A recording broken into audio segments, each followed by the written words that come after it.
Halo, perkenalkan nama aku Rika Clara. Nama aku Agnesia Putri Balamo Kami dari jurusan Hubungan Internasional Angkatan 2022. dari kelas reguler B. Nah, sebelumnya di video kali ini kami ingin membahas mengenai apa saja sih yang udah kita pelajari di kelas keamanan internasional yang diajarkan oleh Pak Wibawanto gitu ya. Dari minggu ke-9 hingga minggu ke-15. Baik, mungkin tanpa berlama-lama lagi langsung aja kita masuk ke pembahasan pertama kita di minggu ke-9. Mengenai kalau di aku yang aku tangkap di sini adalah pertama mengenai kepentingan, ancaman dan juga peluang. Pokok kita di sini kita ambil dari buku A National Security Strategy Primer gitu kan. Dimana buku ini tuh membahas tentang pentingnya dari ada kepentingan, ancaman dan juga peluang nasional dalam suatu strategi keamanan. Nah, kepentingan nasional ini ternyata merupakan tujuan dasar dan jangka panjang yang meningkatkan kesejahteraan di suatu negara. Dan ada 3 tingkatan penilaian dari kepentingan itu sendiri, yaitu vital, penting dan juga periferal, di mana mereka ini memprioritaskan ancaman berdasarkan tingkat keparahannya untuk membantu memfokuskan adanya strategi. Nah, akhirnya dalam skenario strategi ini, pembuat strategi ini harus mencari peluang untuk memajukan kepentingan nasional negaranya sendiri gitu ya, dan juga memisahkan risiko dari adanya peluang tersebut. Dalam metode yang berbasis peluang ini biasanya digunakan ketika berkolaborasi dengan sekutu dan juga mitra dagang gitu Kak. Oke. Aku nambahin dikit aja kali ya teman-teman untuk week ke-9 ini karena udah lumayan rinci yang dikatakan oleh Kak Clara sendiri yang kita bahas di minggu ke-9 ini. Mungkin aku bakal lebih menekankan ke strateginya ya, ke strateginya gitu. Jadi teman-teman, strategi ini tuh seringkali tuh sulit untuk didefinisikan ya Kak Clara, kayak dengan didefinisikan lebih khusus dengan jelas dan juga tepat, dan tidak ada metode yang kayak pasti untuk kayak membedakan strategi ini baik atau buruk sih gitu loh. Jadi national security juga kita dibahas dalam kelas ini, bahwa kita lebih banyak berbicara tentang kayak relative power dari suatu negara ke negara yang lain. Kemudian kita juga membahas tentang bagaimana nih negara-negara berkaca pada teori hubungan internasional tentang bagaimana mereka melindungi keamanan mereka dan mendevelop nasional strateginya mereka gitu loh Kak Clara. Jadi security ini berbicara bukan cuma terkait keamanan fisik saja, namun kita juga bahas di sini terkait keamanan tradisional dan keamanan non tradisional. Jadi setiap negara mempunyai needs atau karakteristik yang dapat kita ukur ternyata ya, kayak diukur dan dilihat dari asetnya dari suatu negara itu. Jadi kita bisa karena itu merupakan sosial kontrak, jadi terdapat elemen of power yang dibagi menjadi 2 ini teman-teman.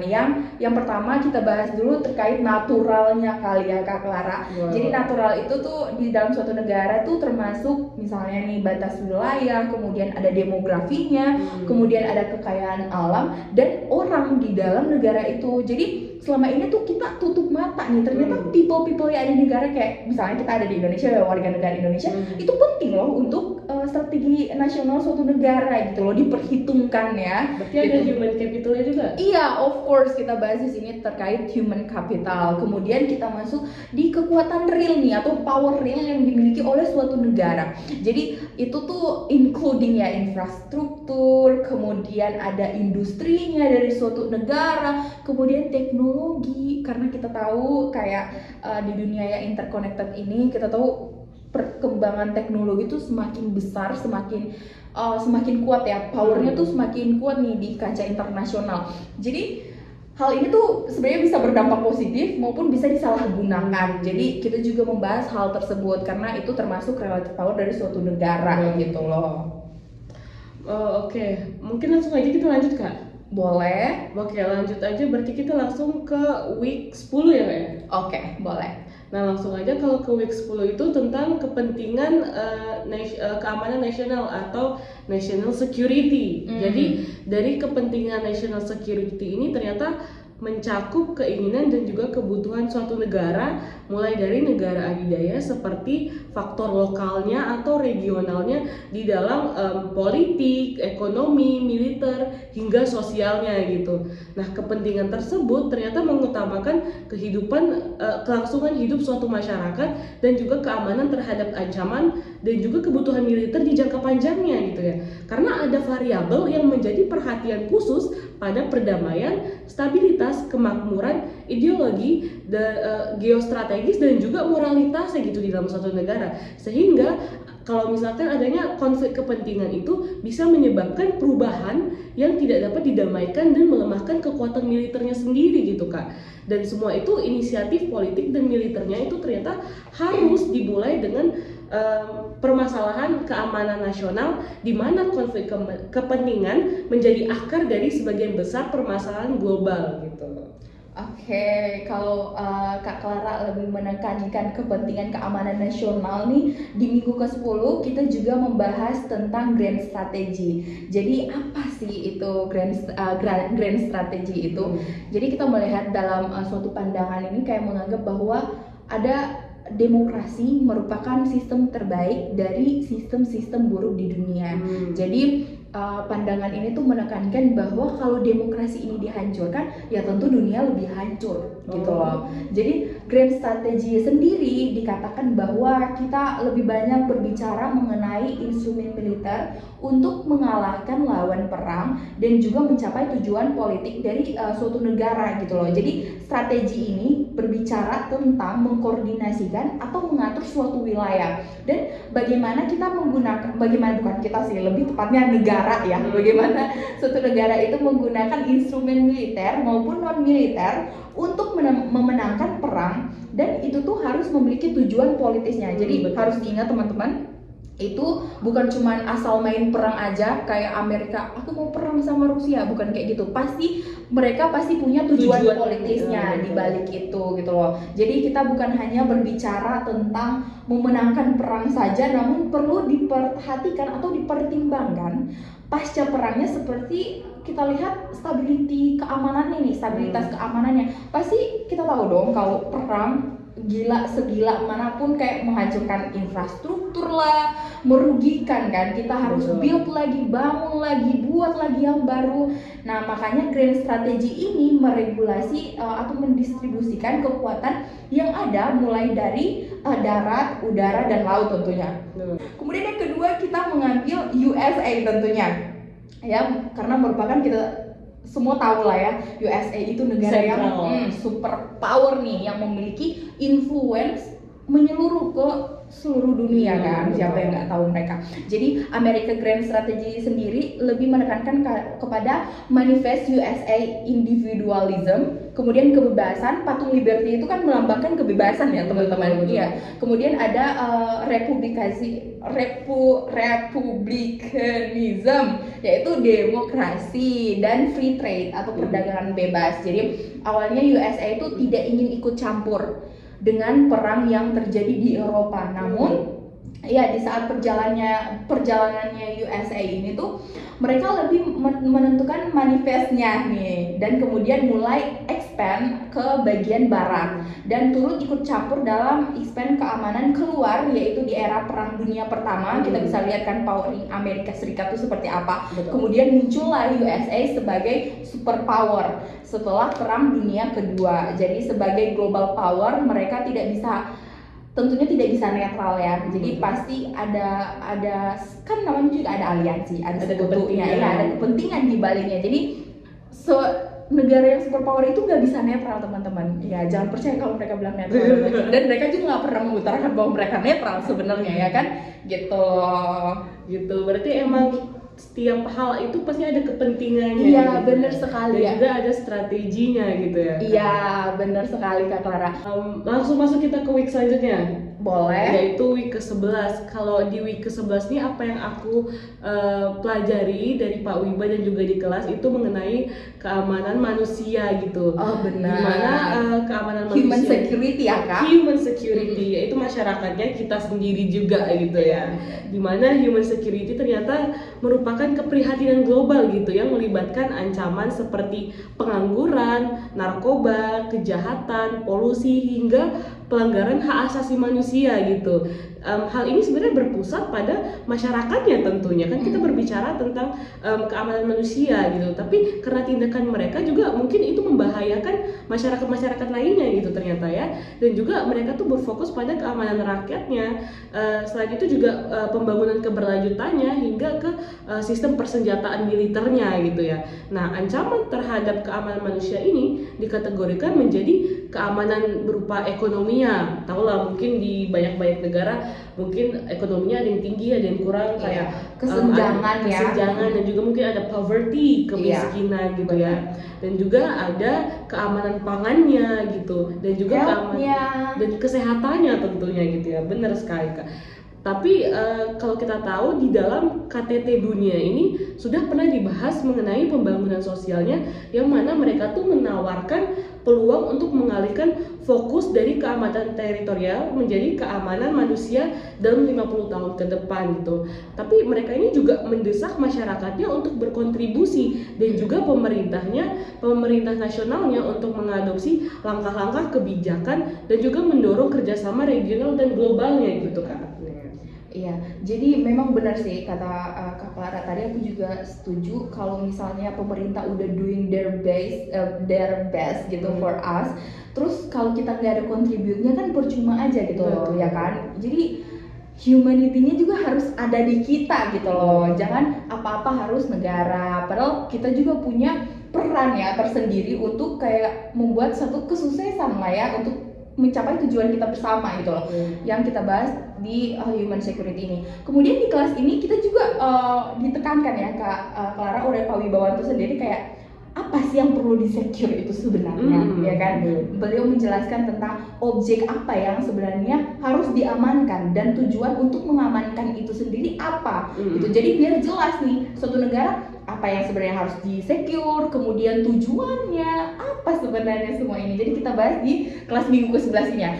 Ini salah satu kelas favorit saya kebetulan dalam kelas Pak Wiba, di mana kita juga dalam buka topiknya kita membahas tentang strategik yang objektif ya gitu. Jadi bagaimana suatu negara bisa mencegah serangan teror, kemudian mengurangi kerentanan kayak misalnya seperti negara-negara yang superpower, kita tahu kan seperti Amerika rentan banget ya kan Kak Clara tentang serangan teror. Selalu.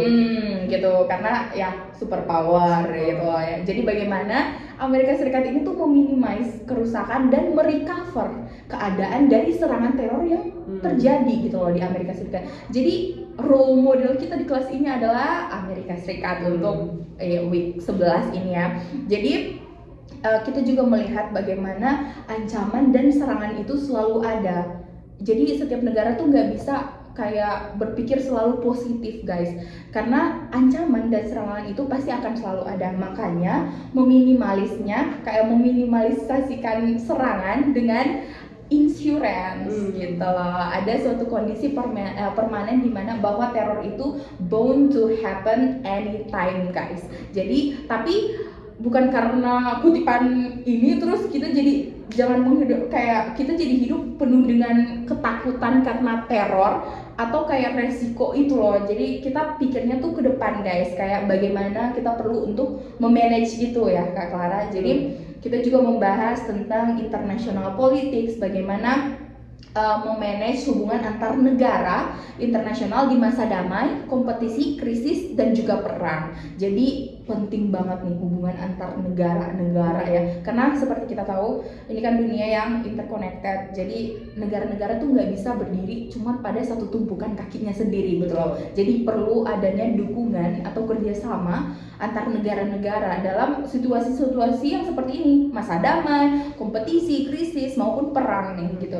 Jadi kita juga melihat tujuan akhir dari suatu strategi keamanan nasional, yaitu di mana bisa menjadikan dunia itu tidak hanya lebih aman, tetapi juga lebih baik. Jadi tujuan kebebasan politik dan ekonomi serta hubungan damai dengan negara lain nih, dan penghormatan terhadap martabat manusia. Karena balik lagi kita bahas tentang human security, makanya di sini ditekankan tujuan akhir juga termasuk martabat manusia. Betul. Itu harus di-taking serius nih oleh negara-negara gitu loh. Kemudian kita melihat bagaimana strategi nasional untuk memerangi terorisme itu sendiri. Jadi strategi-strategi ini kita lihat kayak untuk membentengi, untuk menjaga, dan afternya gitu loh, untuk merecover gitu. Benar sekali Kak. Ngomongin Benar. tentang strategi dan juga terorisme nih, berarti kita langsung aja ke week selanjutnya yang berbicara langsung nih, tepat nih mengenai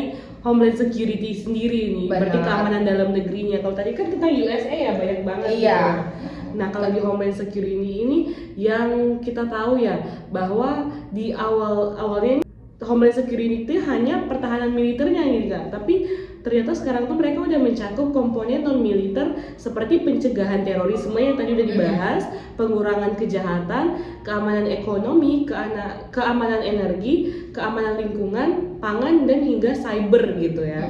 Nah, hal ini juga mencakup strategi keamanan nasionalnya termasuk kontraterorisme, keamanan perbatasan, imigrasi, bea cukainya, keamanan cybernya, dan juga pencegahan dari adanya bencana gitu. Nah, kalau tadi ngomongin 9/11 nih, sebelum peristiwa 9/11 ini sebenarnya inisiatif keamanan dalam negeri ini sering kali melebihi persyaratan dan juga meremehkan adanya ancaman gitu. Karena setelah adanya itu terjadi, maka baru tuh gencar-gencarnya yaitu pengetatan keamanan gitu ya. Nah di sini kita tahu bahwa tenaga kerja dari Department Homeland Security di USA, mereka itu bertujuan untuk memberikan layanan dan juga solusi yang modern dan juga efisien untuk perlindungan tanah air mereka dengan komunitas tentang teknologi dan juga hal-hal yang selaras dengan tujuan strategis untuk jangka panjangnya gitu ke depannya gitu Kak. Oke, iya benar banget nih Kak Clara. Waktu di keamanan di week ke-12 ini kita memang cukup panjang membahas Homeland Security, bisa sampai nyampe 2 minggu ya waktu itu ya kita bahas. Jadi Homeland Security ini diimplementasikan sebagai suatu respon terhadap peristiwa dramatis seperti serangan 9/11 yang udah kita bicara panjang lebar tadi, yang memunculkan kebutuhan untuk melindungi keamanan dalam negeri dari ancaman internal maupun eksternal. Jadi National Defense sendiri menyoroti nih Kak Clara pentingnya peran militer dalam melindungi suatu negara, termasuk landasan ontologisnya yang menekankan pemikiran yang kritis, kreatif, dan lebih visioner gitu loh, atau lebih ke depan ya, karena kita lihat after serangan itu kan Amerika jadi visioner banget nih, melihat apapun yang dapat kayak menimbulkan kayak kekacauan di negara Amerika tuh di taking serius dengan seteliti-telitinya. Jadi kita bisa melihat perbedaan bahwa keamanan dalam negeri yang melibatkan berbagai elemen nih, tidak hanya militer tetapi juga ikut melibatkan masyarakat dan sumber daya nasional. Jadi kita bisa lihat bahwa masyarakat, people-nya di Homeland Security, namanya juga kita bahas Homeland Security toh. Jadi masyarakat ini tuh ditekankan kayak penting juga gitu loh untuk turut campur, ikut campur untuk membantu apa yang udah ditetapkan oleh pemerintah. Jadi masyarakat ini dituntut untuk berkontribusi lah ya Kak gitu. Oke, mungkin kita langsung masuk aja ke week 13, yang mana week 13 ini membahas mengenai strategi pertahanan nasional. Tapi di week ini tuh kita lebih membahas kasusnya yang ada di Indonesia, karena kita akan melihat dampak dari asas politik luar negerinya yang bebas aktif gitu. Nah, awalnya Pak Wibawanto ini membahas mengenai politik tentang aktif di bidang pertahanan dengan fokus pada kepentingan keamanan nasional, prinsip kebebasan, dan pola pikir strategis pertahanan yang aktif dan bela Indonesia, yaitu strategi di masa depannya gitu. Nah, diskusi ini menyoroti persaingan antar negara-negara utara dan juga negara-negara selatan, di mana negara-negara selatan itu mempunyai standar hidup yang lebih rendah, dan kepemimpinan dan sistem strategi nasional di Indonesia didasarkan pada Pancasila dong tentunya, dan dengan fokus pada militer, intelijen, diplomasi, penegakan hukum, dan juga ekonominya. Mungkin kita akan mengedepankan ekonominya gitu. Nah, prinsip politik bebas aktif ini tentunya pasti harus selaras dengan strategi global dari ideologi kita sendiri, yaitu Pancasila, dan juga strategi pertahanan Indonesia untuk mengatasi permasalahan keamanan global gitu ya Kak ya. Iya benar sekali ya. Oke, sebenarnya udah cukup kompleks kayak yang dibahas oleh Kak Clara sendiri di 2013 ini. Jadi aku lebih menekankan kayak pemikiran mengenai prinsip kebijakan luar negeri yang bebas dan aktif ini, tentunya yang dimiliki oleh Indonesia. Jadi kita bisa melihat nih bahwa prinsip ini tidak hanya membentuk strategi pertahanan nasional Indonesia sendiri, tetapi juga menjadi landasan untuk budaya diplomasi Indonesia nih ke kancah internasional atau hubungan internasionalnya. Kemudian bagaimana mereka membangun atau membentuk strategi pertahanan nasional mereka, tetapi juga dengan menekankan keamanan yang lebih kooperatif dan pembangunan yang kemampuan militernya tuh secara mandiri gitu loh yang terjadi di Indonesia. Kemudian kita lihat fleksibilitas prinsip ini memungkinkan Indonesia terlihat atau terlibat dalam inisiatif perdamaian atau perdamaian global tanpa terikat pada satu pusat kekuatan tertentu, karena kita tahu bahwa kita menyongsong sangat teguh ya bebas aktif ini gitu loh. Jadi prinsip ini tuh memainkan peran yang sentral dalam membentuk strategi pertahanan Indonesia sendiri serta memprioritaskan keamanan yang kooperatif seperti yang aku udah bilang tadi ya. Kemudian kita lihat bagaimana penempatan militernya mereka di cyberspace yang dianggap strategis untuk mengatasi mengatasi ancaman keamanan yang berkembang termasuk kejahatan dan aksi terorisme nih. Jadi evaluasi yang berkala diperlukan untuk memastikan efektivitas prinsip ini dan memperkuat posisi Indonesia di arena global. Perlu ditekankan teman-teman, meskipun prinsip ini tuh bebas aktif, namun bukan berarti kayak kita tuh tidak memperhitungkan nih negara-negara, karena kita tahu bahwa Indonesia sendiri diapit oleh dua negara yang sekarang tuh lagi kejar-kejaran kan, Amerika Serikat dan juga Tiongkok. Makanya tepat sekali menurut saya pribadi ya, Indonesia menerapkan prinsip bebas aktif ini karena ini tuh membantu Indonesia untuk tidak memiliki masalah yang personal atau kayak masalah antar satu negara, misalnya bias ke Amerika ataupun bias ke Tiongkok. Jadi Indonesia udah lumayan pintar memainkan dinamika hubungan internasionalnya mereka tanpa menyakiti salah satu hati, boleh ya kan, Amerika Serikat dan juga Tiongkok. Oke, langsung aja kita masuk ke week 14 nih mengenai cyber security gitu ya kan. Jadi boleh mungkin cyber security ini kita lihat di Indonesia lagi ya. Mungkin kalau di strategi cyber nasional di Indonesia itu berfokus pada ada lapisan fisik, baru perangkat keras, terus logis dan sosial dari adanya dunia maya yang berada di bawah yurisdiksi negara. Lalu Tentara Nasional Indonesia dan Kepolisian Negara ini mendukung sistem pertahanan rakyat semesta, di mana mereka menjamin keamanan di berbagai bidang tentunya. Nah, sistem cyber ini dirancang untuk berbagai medan perang dan juga tren yang mencakup pengendalian informasi, terus spionase cyber dan sabotase cyber, di mana pertahanan cyber itu adalah tindakan penanggulangan yang terkoordinasi untuk melindungi informasi, sistem, dan jaringan dari serangan cyber yang teknis dan sosial, dan serta menggunakan prosedur perlindungan seperti firewall serta deteksi dan respon dari jaringan tersebut gitu Kak. Oke, dikit aja sih dari aku untuk materi ke-14 ini yang kita tentunya udah disinggung tadi, kita membahas tentang strategi cyber nasional ya Kak.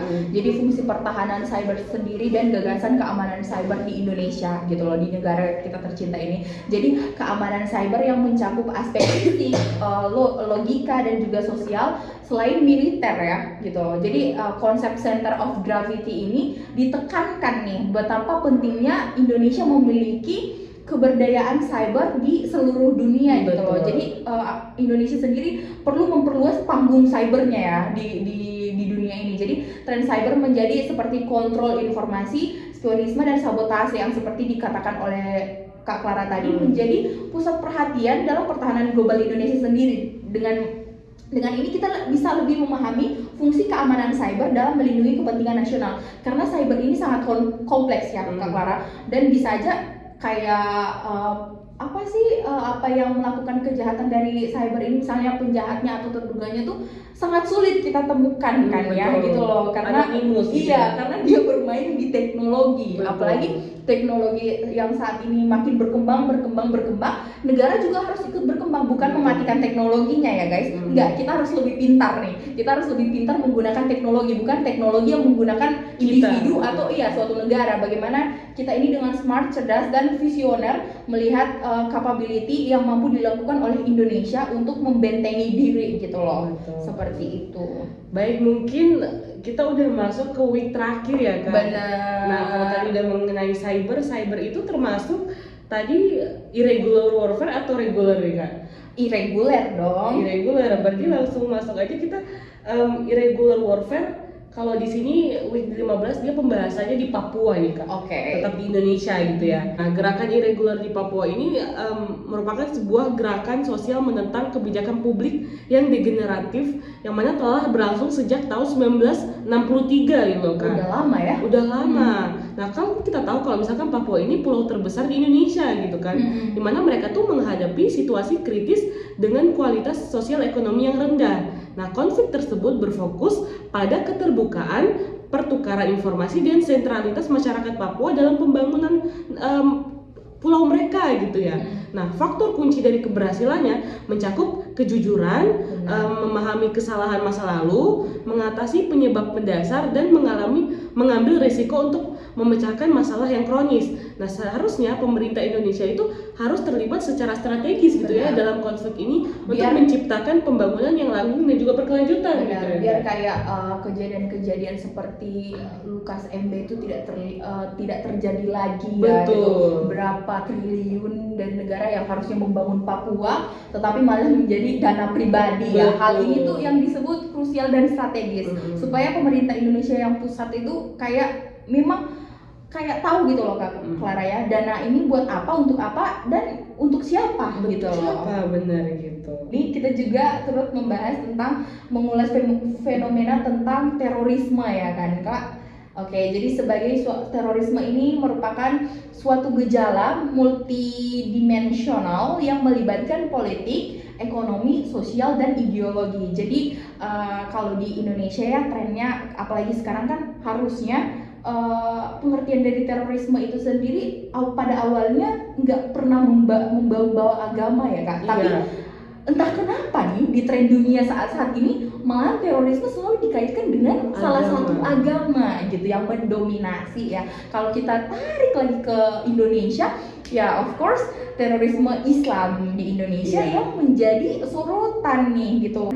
Di sini juga dijelaskan sebagai bentuk terorisme itu sebagai bentuk kekerasan politik yang menolak demokrasi dan pluralisme dengan tujuan perubahan sosiopolitik ekonomi yang lebih mendalam nih. Jadi mereka memberontak kayak nggak sesuai nih, nggak gini nih gitu harusnya. Jadi terdapat penegasan bahwa Islam sebagai agama tidak dapat disamakan dengan terorisme ya teman-teman, nggak boleh. Meskipun ini kita nggak cuma bahas tentang Islam, agama lain pun itu tidak boleh sama sekali.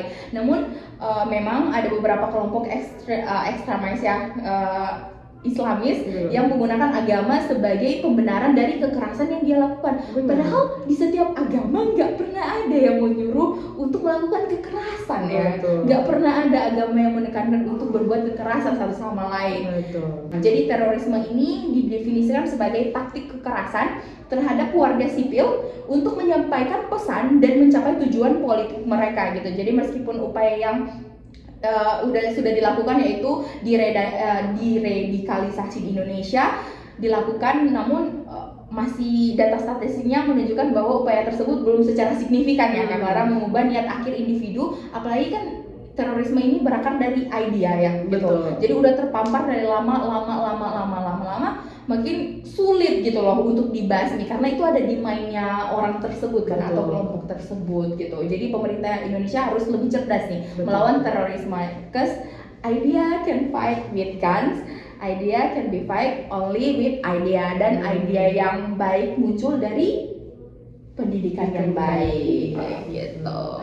Maka teman-teman mungkin sekian dari pembahasan kami dari keamanan internasional dari week 9 hingga ke week 15. Banyak banget yang kita bahas. Mulai dari kepentingan negara, baru juga terorisme, terus ada juga ada grand strategy, terus ada juga human strategy, hingga ke irregular warfare sendiri gitu. Topiknya berkaitan nih satu sampai di terakhir gitu loh Kak. Iya benar. Kita penutupan aja langsung ya. Kalau begitu saya Clara, saya Agnes. kami titip salam dan juga sampai jumpa. Bye bye guys.